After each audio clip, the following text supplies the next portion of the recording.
Merci, monsieur le maire. Monsieur le maire, monsieur l'adjoint aux finances, il existe deux méthodes pour lire votre rapport sur le compte administratif 2017.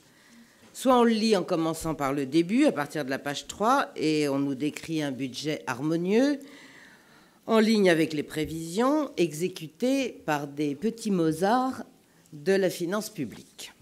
Soit on commence par découvrir dans les dernières pages des chiffres peu flatteurs qui tendraient à prouver que vous avez mal exécuté un budget 2017 qui était d'ailleurs déjà mauvais au départ.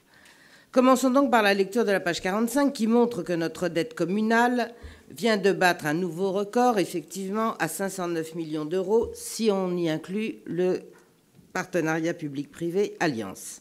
La raison se lit en page 33. Nous avons en 2017 emprunté 77,5 millions d'euros et remboursé seulement 65,6 millions d'euros, soit une augmentation du stock de dette de 12 millions d'euros. Notre dette repart donc en boule de neige. Vous reconnaissez vous-même, page 49, qu'en 2017, la charge de la dette en capital et en intérêt s'est élevée à 60,86 millions d'euros. Or, durant cette même année, hors subvention, notre ville a réalisé en 2017 56 millions d'euros d'investissement réel. Donc, sans la charge de la dette, on aurait pu réaliser 2 fois plus d'investissements pour la ville de Nice.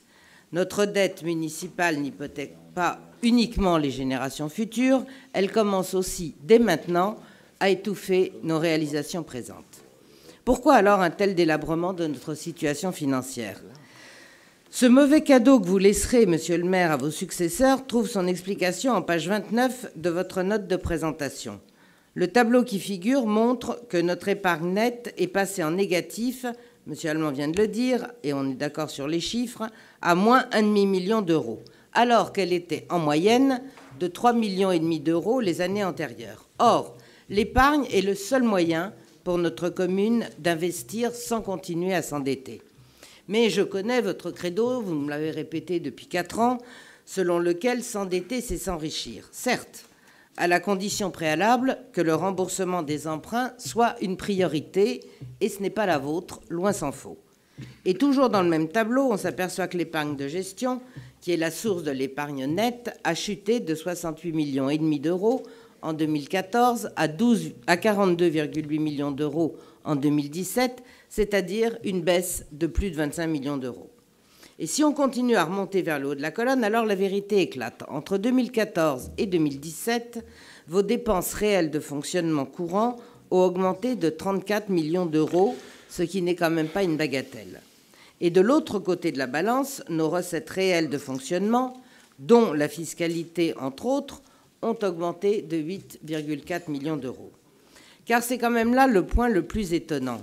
Malgré la baisse de la dotation globale de fonctionnement qui est réelle, nos recettes de fonctionnement ont augmenté légèrement, il est vrai, durant ces 4 dernières années. Donc pour une fois, faites preuve de clarté et de sincérité.